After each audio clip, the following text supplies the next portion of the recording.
Good afternoon, viewers. It's Lisa, Connecticut Worms and Gardens. I hope you're all having a great day.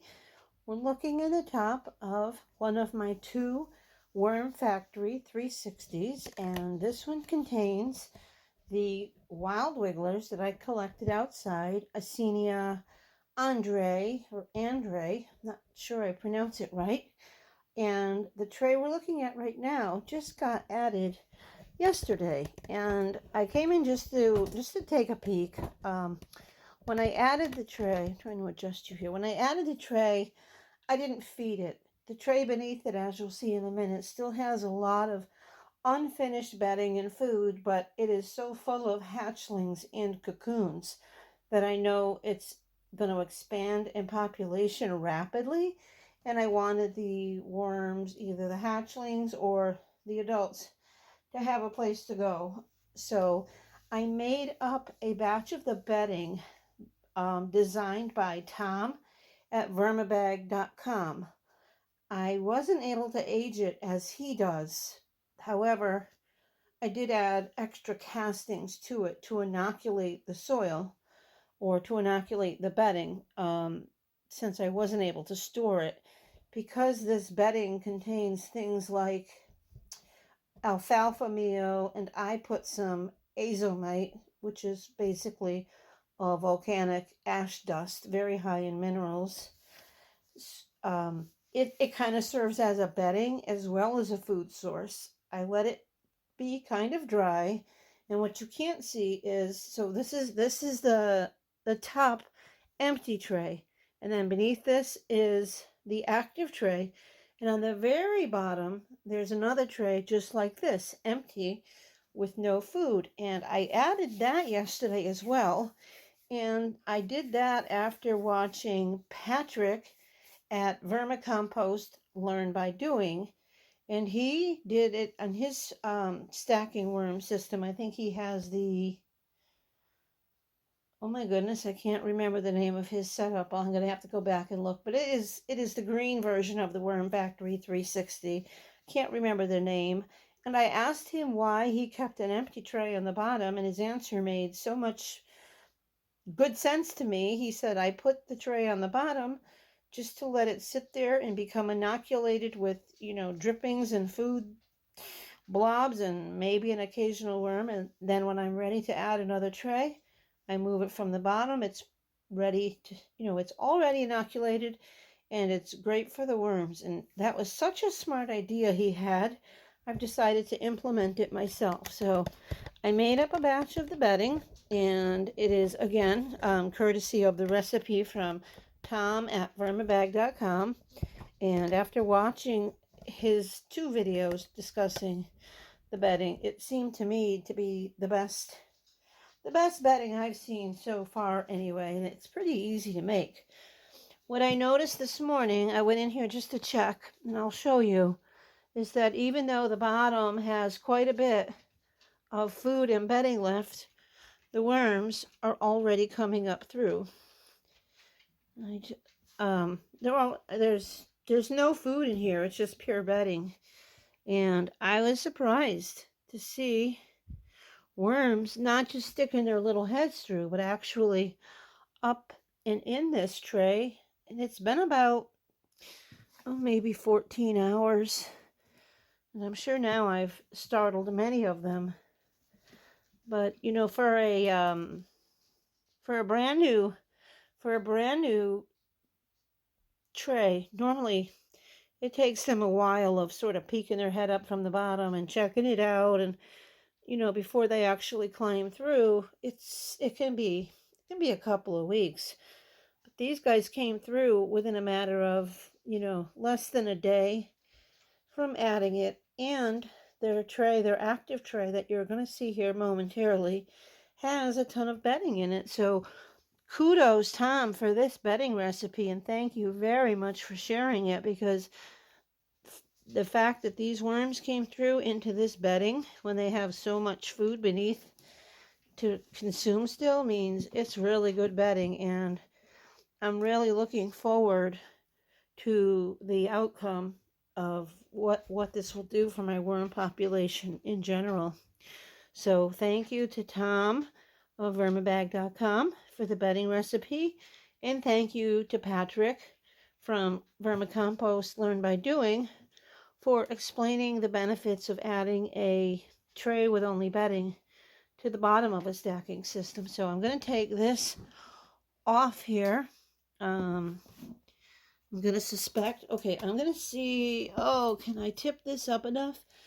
If I can, you're going to see, look, there's a bunch of worms hanging out that are going into this bin, which makes me quite happy to see.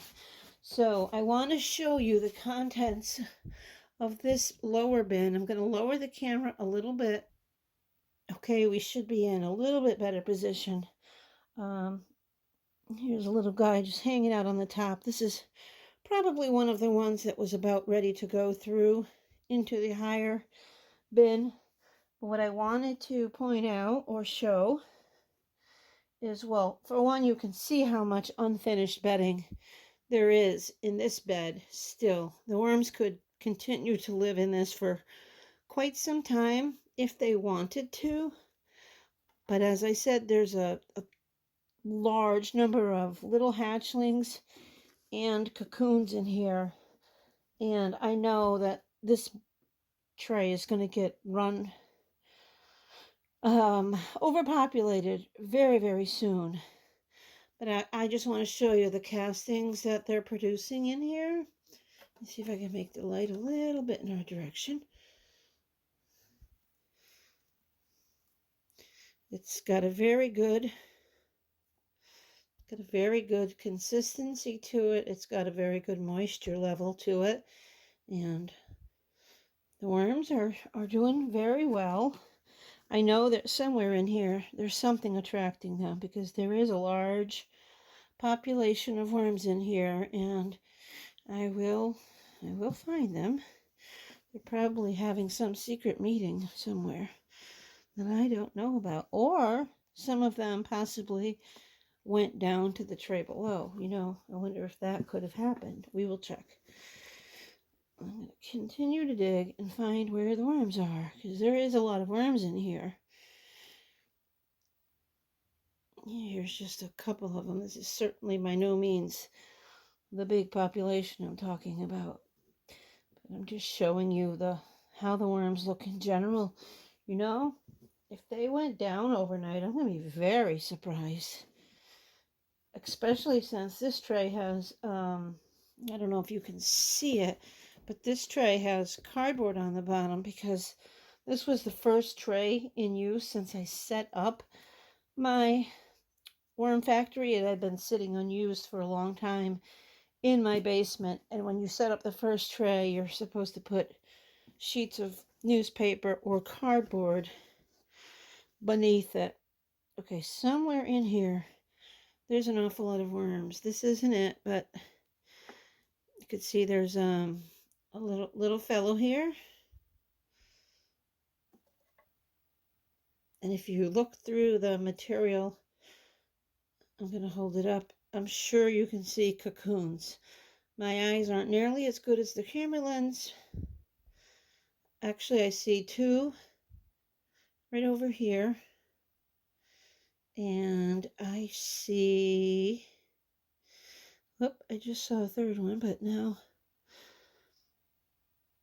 there is another right here. Let's see. This is not a very big handful of material. Let's see. There should be more in that one handful. Actually, I'm certain that there is, but okay, there's another right down over here, if you can see it right there. Let me keep digging.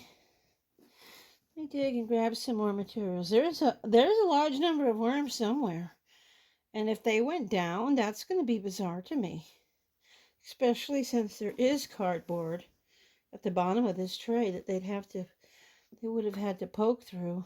Now, I'm sure the cardboard is compromised because this tray has been in operation for about a month or so now. So you can see I just grabbed a little tiny bit of material, and right away at the bottom there, you can see another cocoon. I'm sure over a month they've compromised the bottom layer. So my question would be, why would they go down there? Now, there is no food in this tray. I stopped feeding it because I wanted them to just nibble through the bedding while they remained in this tray, and wanted to get them up into the new tray and just let them, dine on this bedding as their final feeding. And I just want to take a good look here at this, the one worm in the view, just to show you how dark purple it is.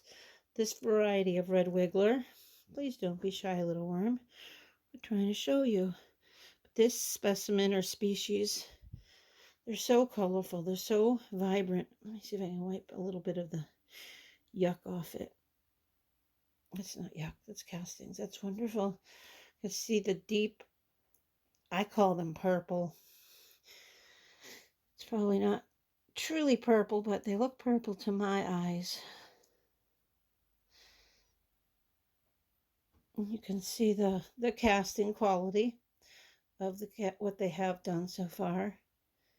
And you'll be able to see, I'm sure, various ages and stages of worms. But I am very curious as to where the worms went, because I added the tray yesterday, and I promise I didn't hide them anywhere. Here's another good example of the deep coloring of these worms. Here, let me get a little castings off it. You can see the deep, really intense tone. I am looking at the camera as well as the worm outside of the camera lens, and that's a very accurate depiction. Now let me see if I can get my hand in here. I'm feeling a little, look at that little tiny hatchling. I stuck my hand in the bedding and he stuck to it. That worm probably hatched, I would say, in the last day. Just looking to get into where he wants to be happy. Okay, little fella, I'll put you back in there. You're just too adorable. This is very dry also, which could explain for the worms not being right here at the top. You can see another cocoon right there. If I were going to do another really slow and in-depth review of this, you would see just how many cocoons there are. But this video isn't intended to be one of those lengthy videos. I will do another one probably when this tray finishes up more. All right, so since we're not finding them in here, I suspect they went down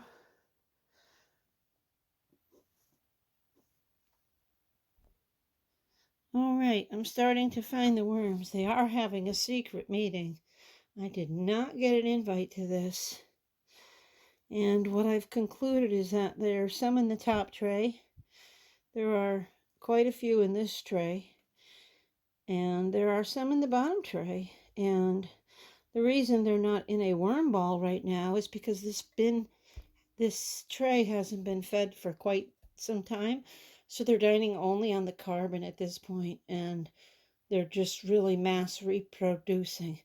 I'm kind of moving this around, hoping you all can find a cocoon. Because, like I said, the camera has much better eyes than I do. And I'm quite certain that with every handful, let me flip it over, with every handful of material I pick up, there's always cocoons in it. These worms are so slow, you can always get a really good look at them. So the population is definitely scattered throughout, and I don't know if you can tell, but this is really deep. There's a lot of material in here, and I did add a lot of bedding, so it would be a lot for them to finish up. Let's take another look at some of the material here and the worms in general. These guys will stay still. They're not cold or unhappy in any way. They're just very, very, very calm worms. and are pretty tolerant to most things, other than it being a little bit dry. These worms are doing extremely well and they're reproducing rapidly. So, with the addition of the 2 new trays, I honestly didn't expect them to go down. I only expected them to go up, but I'm going to pause the camera so I can lift off this tray and see if maybe they did go down. Okay, so my suspicions were right. I think it is the addition of the alfalfa meal in this bedding that's attracting the worms, because this is the bottom tray and they're not usually going down, and you can see several of them in here. So wow, I think this bedding is going to do really good. One more thing I want to point out, with this is bedding from the bedding and castings from the main tray. Just want you to look at it carefully and notice that it's almost loamy. It's less like worm castings and more like loam. And I think that is because these worms live in almost pure shredded leaves. There is cardboard in there, but upon the original setup, you can see there's pieces of leaves throughout. When I set this bin up, or this tray up rather, it was full of leaves, and I've added cardboard with the feedings. But it's very, very rich. I don't want to squeeze it because there's worms in my hands, but it's very, very rich castings. I'm very excited to see the tray finished. Although I think now that I've added a tray to the bottom and to the top that contains alfalfa meal, I may have to rethink my strategy a little bit, because I did stop feeding the middle tray, so all it is now at this point is the unfinished bedding, which doesn't contain the alfalfa meal, but the top and bottom tray does. So they may vacate this soon before they have had a chance to finish this material. And that was not part of the plan. Yeah, they're just so scattered right now. They're everywhere. And also there's so many babies in cocoons. In maybe 3 weeks, I'll do another peek through here and you'll see just how many hatchlings there are.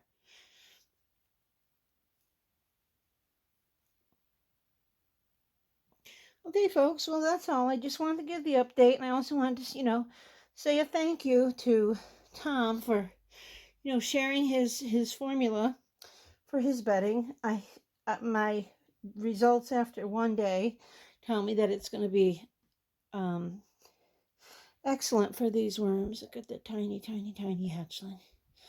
And also to Patrick for, sharing his idea behind adding a bottom tray.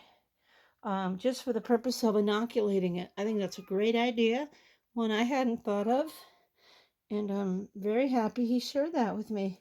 So I hope everybody's having a good day. I'll be following up in this bin in a couple of weeks when there's some sort of milestone or real activity going on. I think what I'm going to do in the meantime with this main bin is actually give it an additional feeding, even though I have added 2 new trays, because I think the alfalfa meal in the new trays is going to be more appetizing than just the plain bedding in this. Look at the new cocoon in the middle. And they may vacate this before it's finished. That wouldn't be horrible, because this material here, this very rich, loamy, even if I buried this in my garden right now, all these pieces of paper and leaves and twigs, they are so coated with castings and microbes and beneficial bacteria that if I did bury this into my garden, the worms, it would only attract more wild worms, because this would continue to feed any worms that might have missed the screening process, and any cocoons, because it's impossible to get them all. And since I have so many wildworms outside, any unfinished bedding is going to attract more wildworms to the area. So I don't get concerned if every nibble isn't gone, because this is all totally saturated with beneficial bacteria and cocoons and hatchlings of every age and stage.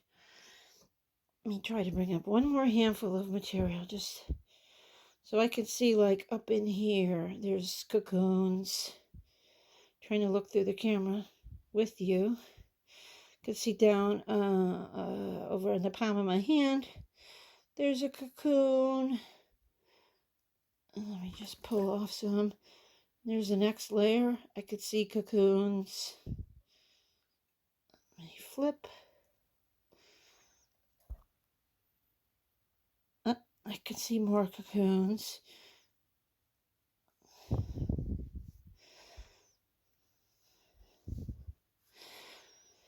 So for the population of worms that is in this bin, the cocoon and hatchling rate is very impressive.